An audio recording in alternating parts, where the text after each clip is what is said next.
there's this peaceful, sort of sparkly feeling in the chest when you feel that you are loved, and that when you feel you can do no wrong because you are part of that bigger expansive picture of love. And that feeling is incredibly hard to describe and incredibly hard to reveal, because so many of us are walking around in our human frame not knowing what that feels like, that bigness of our greatness and the bigger picture that we are just a small little blip of. But when you start to feel it, it's something that happens inside of your body. Like, it's so much more than affirmation. And it's so much more than love that a conditional parent could have given you in childhood.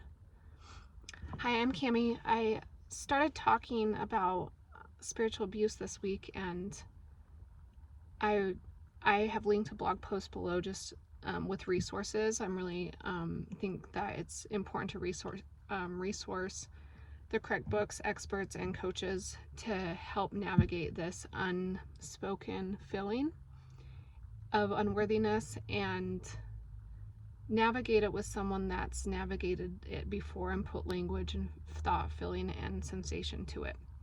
So much of what we perceive as trauma happens inside of our body, and it will tell us through sign, signals, and response that we're having as we're going through our daily life and trying to complete activities or processes that should feel natural to some but aren't feeling natural to us.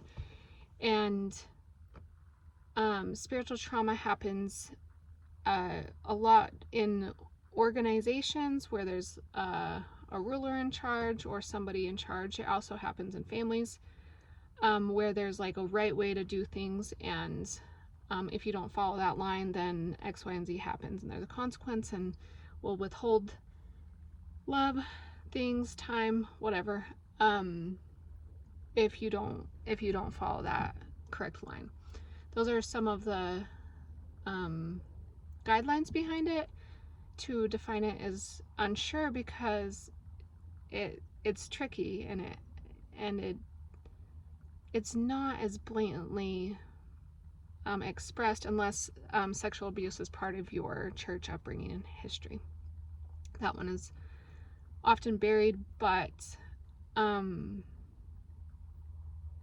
it can come up as you're doing healing work, and that can be more clear-cut. That subject alone can be more clear-cut. That being said, I had an instance where I was sitting in my own church and singing with children, and music was a really big part of my upbringing. It's a part we soothed. It's a part part of my upbringing that I was taught how to regulate my nervous system. It was part of worship. It was part of the ingraining the spiritual belief. And there is a special part of singing a really beautiful song or hearing a really beautiful song for the first time that sends chills down your spine. That is so healthy for the physical body to feel that sense of awe and those tingles or get those goosebumps. Music has the power to change the body in physiological ways that's just incredible. Sound healing therapy is one of those ways that people are trained in that modality and understand what sounds can help the body find the right frequency to heal. Amazing. That being said, this is a adverse experience that I had about a year ago, sitting in a children's primary circle singing a song. And it was a song that my parents were very intentional about teaching us in my upbringing, and they helped us memorize the whole thing. I remember going to before bedtime at night, part of the routine was to memorize this song and go through it line by line, and they would repeat it and we would repeat it, and eventually it was part of our memory. And the day that we were singing the song in my children's circle, I froze and I felt numb in my chest and my shoulders sagged, and I couldn't move. I couldn't move my mouth. I couldn't move my head. And I heard these words that I had memorized as a young child that said,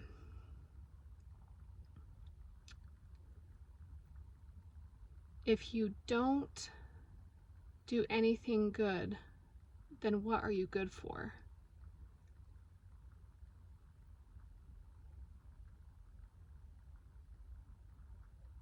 Those aren't the exact words, but it stopped me in my tracks. And I in my own coaching sessions that I've done, kind of telling small snippets of my upbringing, the story of my upbringing, I use this term that I believe I was raised up to be a pseudo savior.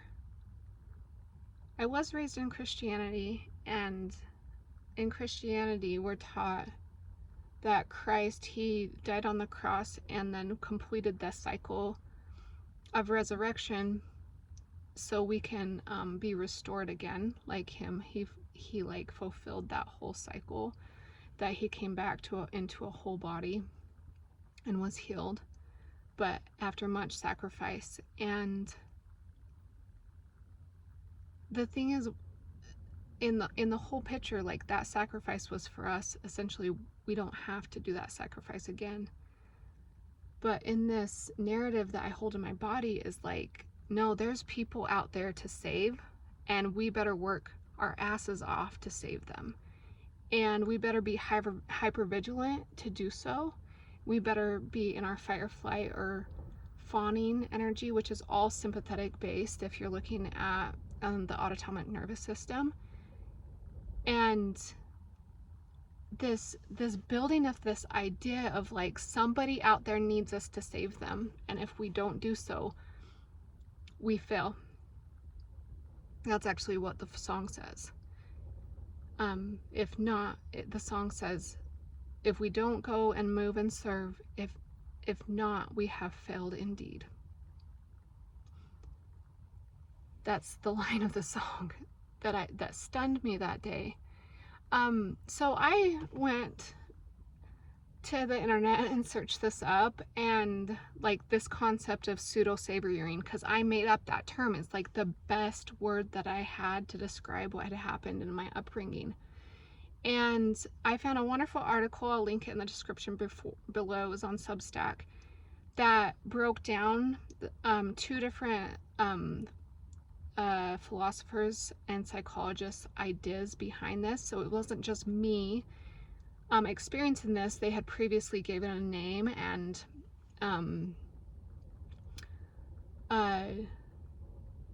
it can help enhance somebody's story if you feel that this is part of your upbringing.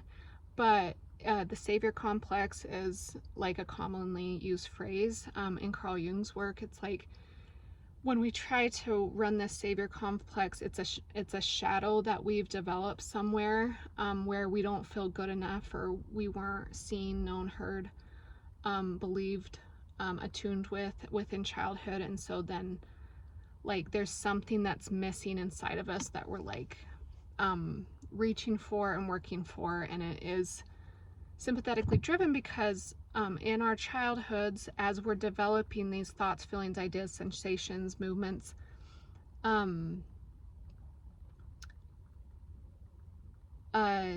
to gain a sense of connection is crucially important and vitally important for our bodies and spirits and souls. And so if that's kind of missed in childhood, we're still reaching for that constantly. Like, and it's just kind of a weird contorted way to try to get it. Anyway, as I'm approaching this, I grew up with this notion that there was other people to save, and if I've harmed you in any way, I sincerely apologize, because I didn't know the energy, the fight or flight fawning energy in the sympathetic nervous system that I was running to try to make meaning and encapsulate my life with like a sense of meaning. I have purpose here, and I'm important, and I want to be seen. But it wasn't that. It was like, there's something missing inside of me, and there was something missing that is honorable to say, no matter what I do, I'm always a bigger picture of love. If there's this concept of, what if we give nothing to the world and we only take? There's still this bigger picture of like, we are love, and we were born into this world love, we'll leave into this world love, and it's us that removes ourselves from those concepts and those thoughts, feelings, and sensations. And it's also the damages that happen to us in our life that removes us from those thoughts, feelings, sensations that feel that we are love. So the way that we resource this is not necessarily by positive affirmation, like I am love, or I'm important, or I've done enough, but it's like an embodied feeling of, what if I had nothing to prove in this world and nothing to do to gain my worthiness? What if I was born with worth and I will die with worth, and nothing in between is extremely important or valuable, but at the same time, it's so gracious and wonderful to have a human body that I can feel the desires of my hearts, but also those states of time where I feel removed, and like that day in the church building in the children's class where I could not sing the song, I had my voice taken away and my shoulders sunken in this feeling of shame, of I was taught wrong and I am so sorry. Rather, what if I could feel I am enough and I am worthy and I am one, but also feel it like this expansiveness in the chest, or a shiver down the spine, or a smile on my face, or a tear in my eye. Those are signs of healing and embodiment of belief. I'd love to hear your thoughts about this. I will link the blog post with resource and the Substack post below.